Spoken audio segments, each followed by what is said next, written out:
Hi అండి అందరికీ. దిబ్బ రొట్టెని అలా మొక్క చేసుకొని చెరుకు పానకంలో నంచుకొని తింటే ఆహా అనాల్సింది ఎవరైనా. ఒక గ్లాస్ మినపప్పుని 8 అవర్స్ నానబెట్టుకుని కడిగి గ్రైండర్లో వేసుకుని రుబ్బుకోవాలి.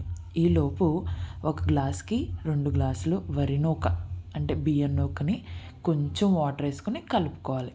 గ్రైండర్లో కొంచెం కొంచెం వాటర్ వేసుకుని చూపించిన విధంగా రుబ్బుకొని వరి నూకలో కలుపుకోవాలి. గ్రైండర్లో కొంచెం పిండి ఉండగా తగినంత ఉప్పు వేసుకోవాలి. మెత్తగా అంతా కలిసేలా కలుపుకోవాలి. మీలో ఎంతమందికి దిబ్బ రొట్టె అంటే ఇష్టమో కామెంట్ చేయండి. స్టవ్ ఆన్ చేసుకుని మన ఇత్తడి మూకిడి పెట్టుకుని ఆయిల్ వేసి మనం ఇందాక రుబ్బుకున్న పిండిని ఒక 4 గరిటెలు వేసుకుని అంతా స్ప్రెడ్ చేయాలి. కొంచెం ఆయిల్ ఎక్కువే పడుతుంది. అంతా స్ప్రెడ్ చేసుకుని 15 మినిట్స్ సిమ్లో ఆగనివ్వాలి. పైన మూత పెట్టేయాలి. 15 మినిట్స్ తర్వాత ఇలాగ దిబ్బ రొట్టె ఇలాగ ఉంటుంది.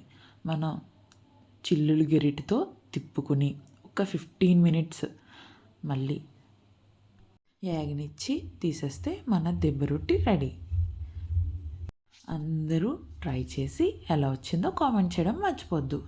మీకు ఏమైనా రెసిపీస్ కావాలన్నా కామెంట్ చేస్తే ఆ రెసిపీస్ ట్రై చేస్తాను. Please like, share and subscribe to Moushmika nights.